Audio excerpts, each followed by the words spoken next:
আসসালামু আলাইকুম প্রিয় কৃষক বন্ধুরা এবং তরুণ কৃষি উদ্যোক্তা ভাইয়েরা, আশা করি আপনারা সবাই ভালো আছেন। আমি কৃষিবিদ এস এম ফজলে রাব্বি সবাইকে জানাচ্ছি অনেক অনেক শুভেচ্ছা এবং অভিনন্দন। প্রিয় বন্ধুরা, যে বিষয়টি নিয়ে আমি এখন কথা বলবো সেটা হচ্ছে বালাইনাশক স্মার্ট কোর্স। আমি একটি কোর্স অফার করছি আপনাদের জন্য। যে কোর্সটা শুরু হতে যাচ্ছে আগামী 15 থেকে 18 জুলাই, 4 দিন ব্যাপী ক্লাস হবে এবং সময় হবে রাত 9টা থেকে 10টা 30 পর্যন্ত। এবং এই কোর্সটির জন্য রেজিস্ট্রেশন শুরু আজ থেকে, অর্থাৎ 23 জুন 2026 থেকে। এবং কোর্সটিতে যারা অংশগ্রহণ করতে চান তাদের জন্য আমি রেজিস্ট্রেশন ফি নির্ধারণ করেছি 600 টাকা। এই 600 টাকার বিষয়টি হচ্ছে, এই কোর্সটি যারা করবেন তারা একটি বই সংগ্রহ করবেন কোর্সের আগেই। আমার নিজের লেখা যে বইটি, সেটা হলো স্মার্ট কৃষি কেমিক্যাল গাইড,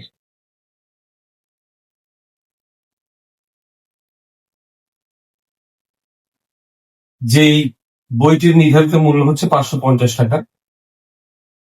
এটা আপনাদের জন্য আমি 100 টাকা কনসিডার করে এটার মূল্য ধরেছি 450 টাকা করে। আর আমার সাধারণত যেই কোর্সগুলো আমি করাই আপনারা সবাই জানেন যে সেগুলো রেজিস্ট্রেশন ফি থাকে 200 টাকা, কিন্তু এখানেও 50 টাকা আমি কমিয়ে সেই ফিটি করেছি 150 টাকা। এই টোটাল 600 টাকা হচ্ছে এই কোর্সটির রেজিস্ট্রেশন ফি।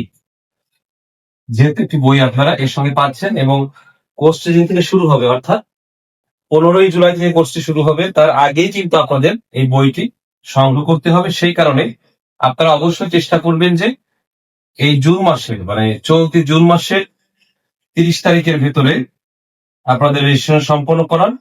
সেক্ষেত্রে আমি আপনাদের সবাইকে 1 সপ্তাহ বা 2 সপ্তাহ আগে থেকে এই বইগুলো পাঠিয়ে দিতে পারবো এবং বইটি আপনারা সংগ্রহ করে রাখতে পারবেন এবং কোর্স চলাকালীন সময় কিন্তু এই বইটি আপনাদের কাজে লাগবে। এখন একটু আলোচনা করি এই কোর্সটি কেন করা প্রয়োজন, সেই প্রয়োজনীয়তা নিয়ে একটু আলোচনা করি। এবং এই রেজিস্ট্রেশন করার জন্য আপনারা যেটি করবেন সেটা হচ্ছে যে আমার এই যে ভিডিওটি আপনারা দেখছেন, এই ভিডিওটির স্ক্রিনে দেখবেন যে একটি হোয়াটসঅ্যাপ নাম্বার দেওয়া আছে। আপনারা এই হোয়াটসঅ্যাপ নাম্বারে অথবা এই নাম্বারে সরাসরি ফোন করে আপনারা আমার সঙ্গে যোগাযোগ করে এই রেজিস্ট্রেশন কার্যক্রমটা সম্পন্ন করবেন। চেষ্টা করবেন এই মাসে 30 তারিখের ভিতরে কমপ্লিট করার জন্য। তাহলে সেই ক্ষেত্রে আপনারা কোর্স শুরুর আগেই আপনাদের বইগুলো হাতে পেয়ে যাবেন। এখন এই কোর্সটা আসলে আমরা কেন করব, যেটা হচ্ছে আমার এখন মূল আলোচনা, সেটা হচ্ছে যে যে এই বালাই নাশক বিষয়টা আসলে কি। বালাই বলতে আমরা কি বুঝি? বালাই বলতে কিন্তু আসলে অনেক কিছুই বোঝায়। এর সঙ্গে বিভিন্ন প্রকার রোগও আছে, যেমন কৃষিতে যে যে সমস্যাগুলো আমরা খেয়াল করি, যেমন পোকার আক্রমণ হয়, বিভিন্ন প্রকার রোগের আক্রমণ হয়। সে রোগগুলো কার কার মাধ্যমে হয়? ভাইরাসের আক্রমণ হয়, ব্যাকটেরিয়ার আক্রমণ হয়, ছত্রাকের আক্রমণ হয়। এছাড়া রয়েছে বিভিন্ন প্রকার মাকড়ের আক্রমণ, রয়েছে আগাছার আক্রমণ। এছাড়াও আরো অনেক ধরনের বালাই রয়েছে, ইঁদুরের আক্রমণ রয়েছে, অনেক কিছুই রয়েছে। যে ধরনের রোগ এবং বালাইগুলো কিন্তু আমাদের কৃষি ফসলের ক্ষতি করে থাকে।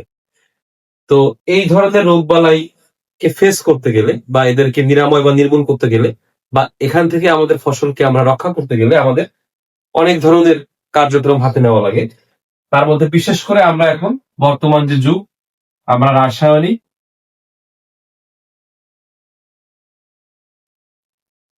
যে নাশকগুলো, অর্থাৎ এই ধরনের বালাইকে ধ্বংস করার জন্য বা দমন করার জন্য আমরা যে ঔষধগুলো ব্যবহার করি রাসায়নিক কেমিক্যালের দ্বারা উৎপাদিত, সেটাই হলো এই বালাই নাশক। সেটা রাসায়নিক হয়, আবার জৈব বালাই নাশক হয়। তো এই কোর্সে আমরা কিন্তু জৈব বালাই নাশক নিয়েও কিন্তু আলোচনা করবো। তো পোকাকে মারার জন্য যে রাসায়নিক ওষুধগুলো ব্যবহার করা হয় তাদেরকে বলি আমরা কীটনাশক। বিভিন্ন রোগ, যেমন ধরুন ব্যাকটেরিয়ার জন্য আমরা যেগুলো ব্যবহার করি এটাকে বলা হয় অ্যান্টিবায়োটিক। ছত্রাকের জন্য আমরা ছত্রাকনাশক ব্যবহার করি। আগাছার জন্য আগাছানাশক।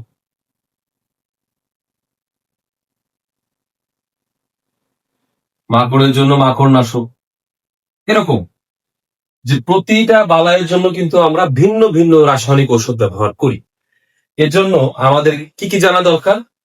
লক্ষণ বোঝা দরকার, যে ফসলে কি ধরনের লক্ষণ দেখে আমি বুঝবো যে আমার ফসলে কি সমস্যা হয়েছে। সমস্যা কিন্তু অনেক কারণে হতে পারে, রোগ ব্যাধি পোকার কারণে হতে পারে, আবার পুষ্টির অভাবের কারণেও হতে পারে। তো এই লক্ষণ দেখে আমাদের এটা নির্ণয় করতে হবে যে আমার গাছে যে সমস্যাটা হয়েছে এটা কি পোকার আক্রমণের কারণে হয়েছে, নাকি ভাইরাসের কারণে, না ব্যাকটেরিয়ার কারণে, ছত্রাকের কারণে, না মাকড়ের কারণে, কি কারণে হয়েছে সেটা কিন্তু আমার আগে নিশ্চিত হতে হবে। এখন ধরেন আমরা নিশ্চিত হলাম যেটা পোকার আক্রমণের কারণে হয়েছে। এখন কি পোকা? অনেক রকম পোকাই তো আক্রমণ করতে পারে। বিভিন্ন রকম পোকার আক্রমণে তো বিভিন্ন রকম সিমটম বা লক্ষণ দেখা দেয়, সেটা আমাদের বের করতে হবে এবং সেই অনুযায়ী আমাদের কিন্তু ট্রিটমেন্ট দিতে হবে। এখন সকল পোকার জন্য কিন্তু এক প্রকার কীটনাশক নয়। এই যে যে বিভিন্ন প্রকার কীটনাশক, ছত্রাকনাশক, মাকড়নাশক, এগুলোর কিন্তু বিভিন্ন গ্রুপ রয়েছে। বাজারে আমরা যখন ওষুধ কিনতে যাই তখন আমরা ব্র্যান্ডের নাম বললে অনেক সময় দোকানদাররা চিনতে পারে না, বলে যে কোন গ্রুপের কেমিক্যাল এটা বলেন। তখন কিন্তু আমাদের সেই কীটনাশকের গ্রুপের নামটি বলতে হয়। সুতরাং এই যে হাজার রকম কীটনাশক গ্রুপ রয়েছে, ছত্রাকনাশক গ্রুপ রয়েছে, আমরা যদি এই গ্রুপ সম্পর্কে আইডিয়া না পেতে পারি যে কোন গ্রুপের ওষুধটি আমার প্রয়োজন কোন পোকা দমন করার জন্য বা কোন ছত্রাক দমন করার জন্য, সেটা কিন্তু আমাদের জানতে হবে। সে বিষয়ে যদি আমরা না জানি আমরা কিন্তু সঠিকভাবে আমাদের রোগ ব্যাধিকে নিয়ন্ত্রণ করতে পারবো না। আমরা প্রথমত আমরা রোগ ব্যাধি নির্ণয় করতে পারি না, দ্বিতীয়ত আমরা দোকানে যাই নিজেরা কিছু বুঝি না, আমাদের মন মতো একটা ওষুধ চাই বা একটা লক্ষণ আমাদের মতো করে বলি, আমরা নিজেরাও ঠিক মতো বুঝি না, দোকানদার তার মতো করে একটা ওষুধ দিয়ে দেয়, সেটা আমরা অ্যাপ্লাই করি, এতে কিন্তু ঠিক মতো কাজ হয় না। সুতরাং এই যাবতীয় বিষয় সম্পর্কে যথেষ্ট ভালো জ্ঞান বর্তমান আধুনিক সময়ে যারা তরুণতা রয়েছে বা স্মার্ট কৃষকরা রয়েছেন আপনাদের থাকতে হবে। তার পাশাপাশি যারা কীটনাশক ব্যবসার সঙ্গে জড়িত, বিভিন্ন প্রকার ডিলার যারা আছেন বা যারা রিটেলার পর্যায়ের ব্যবসায়ী রয়েছেন, এ সকল কীটনাশক ব্যবসায়ীরও কিন্তু সম্যক ধারণা থাকা দরকার যে কি কি গ্রুপে কীটনাশক হয় এবং কোন গ্রুপের ওষুধের কি কাজ, কোনটা কিভাবে কাজ করে, এটা কিন্তু আমাদের জানতে হবে। যেমন ধরুন আপনি ছত্রাকনাশক বলেন বা কীটনাশক বলেন, যেমন দুটি প্রকার নিয়ে আমি আলোচনা করি এদের কার্যকারিতার ভিত্তিতে। এক প্রকার আছে স্পর্শ, আর একটা বলি আমরা সিস্টেমিক। স্পর্শকে আবার ইংরেজিতে বলা হচ্ছে কন্টাক্ট। এই দুই প্রকারের পার্থক্যটা কোথায়? ধরে নেন আমি একটা কীটনাশক নিয়ে কথা বলছি, এই কীটনাশকটা কন্টাক্ট নাকি সিস্টেমিক? কন্টাক্টের কাজটা হলো কি, এই কন্টাক্ট কীটনাশকটা যখন কোনো পোকা বা ছত্রাক বা ব্যাকটেরিয়ার সরাসরি গায়ে যে লাগবে তখন কিন্তু সেটি দমন হবে। আর সিস্টেমিকটা কি জিনিস? এটি হচ্ছে সরাসরি কিন্তু কোনো রোগ বা জীবাণুর গায়ে পড়ার প্রয়োজন নেই, আপনি এটি ফসলের যে অঙ্গেই স্প্রে করবেন না কেন, ফসল এটি তার পত্ররন্ধ্রের মাধ্যমে চুষে নিয়ে সারা শরীরে এটি জাইলেম এবং ফ্লোয়েম টিস্যুর মাধ্যমে ছড়িয়ে দিবে। তখন এই রোগের অবস্থান যেখানেই থাকুক না কেন, জীবাণুর অবস্থান ও পোকার অবস্থান, সে কিন্তু তখন একটা সিস্টেমে বইতে কিন্তু মারা যায় এই কীটনাশকটা ব্যবহারের কারণে। এখন ধরুন আপনি একটি পোকা মারার জন্য তো অনেক ধরনের কীটনাশক থাকতে পারে।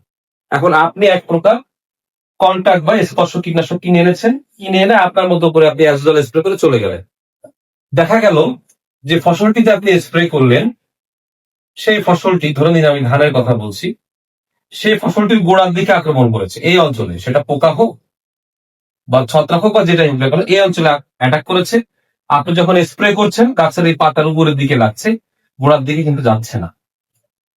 এখন আপনি তো কন্ট্রাক্টটা কিনে নিয়েছেন এটা ব্যবহার করার জন্য, এই কন্ট্রাক্ট ইনসেক্টিসাইড আপনি উপরে স্প্রে করে চলে যাবেন, কিন্তু আপনার কাজ হবে একদমই শূন্য, কোনো কাজই হবে না। সুতরাং আপনার জানতে হবে যে আপনি কি এখানে কিভাবে স্প্রে করতে পারবেন আপনি, এবং সেজন্য কি আপনার কন্ট্রাক্ট ইনসেক্টিসাইডে কাজ হবে নাকি আপনার সিস্টেমিক ইনসেক্টিসাইড প্রয়োজন হবে। যখন আপনি সিস্টেমিক ইনসেক্টিসাইড স্প্রে করবেন তখন আপনি গাছের উপরে যদি স্প্রে করে চলে আসেন, এটা আপনার পাতার মাধ্যমে ঢুকে বিভিন্ন প্রকার টিস্যুর মাধ্যমে এরকম নিচে শিকড়ে সব জায়গায় চলে যাবে এবং যেখানেই পোকা থাকুক না কেন সে কিন্তু দমন হলো। তাহলে কতগুলো বিষয় জানা প্রয়োজন। প্রথমত সঠিক লক্ষণ দেখে সঠিক সমস্যাটা নির্ধারণ করা প্রয়োজন। এরপরে কোন জীবাণুটা আক্রমণ করেছে সেটা ফাইন্ড আউট করা প্রয়োজন, যদি পোকা হয় তাহলে কোন পোকা, যদি ছত্রাক হয় তাহলে কোন ছত্রাক, এটা বের করা প্রয়োজন। এরপরে তার জন্য কি ধরনের কীটনাশক বা ছত্রাকনাশক বা অ্যান্টিবায়োটিক বা যেটাই হোক আপনার আমরা বের করতে পারি, সেইটা আমাদের বের করা প্রয়োজন। এবং এখানেই শেষ না, এই ধরনের আপনি হয়তো গ্রুপটা নির্ধারণ করলেন যে এই পোকার জন্য কোন গ্রুপটা লাগবে, সেটা হয়তো আপনি এখন বের করতে পারলেন।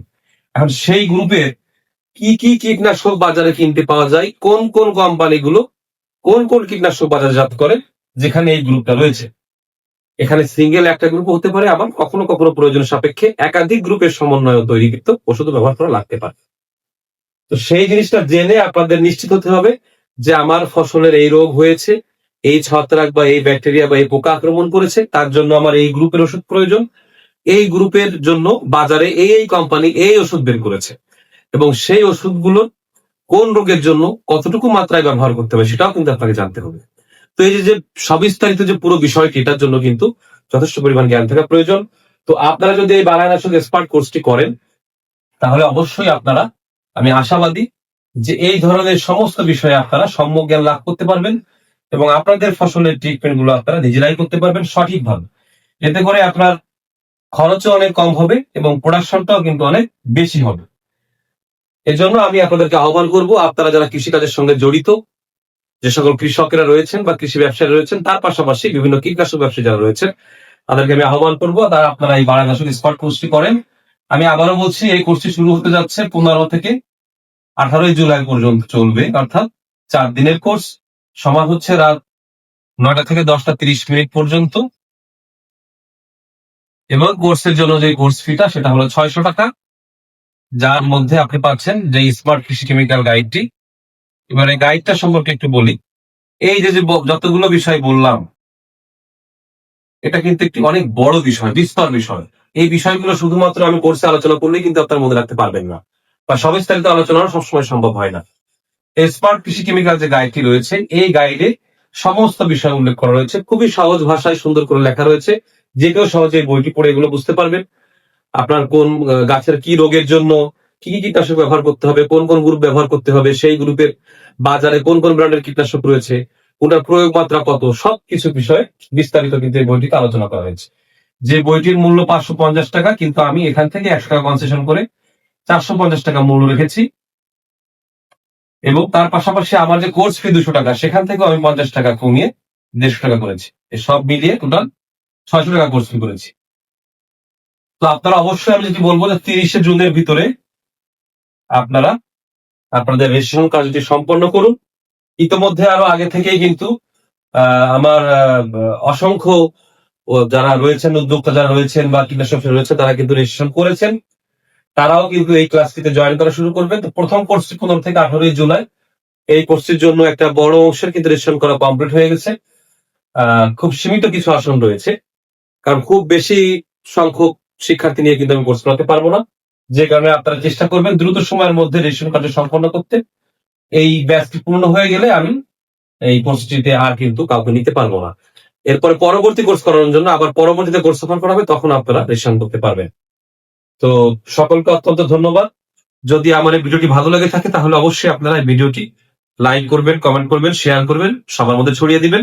আর নিয়মিত কৃষিভিত্তিক ভিডিওগুলো পেতে গেলে অবশ্যই আমার চ্যানেলটি আপনারা সাবস্ক্রাইব করবেন। সবাই আজকের মধ্যে সুস্থ থাকবেন, ভালো থাকবেন, আমার জন্য দোয়া করবেন। আল্লাহ হাফেজ।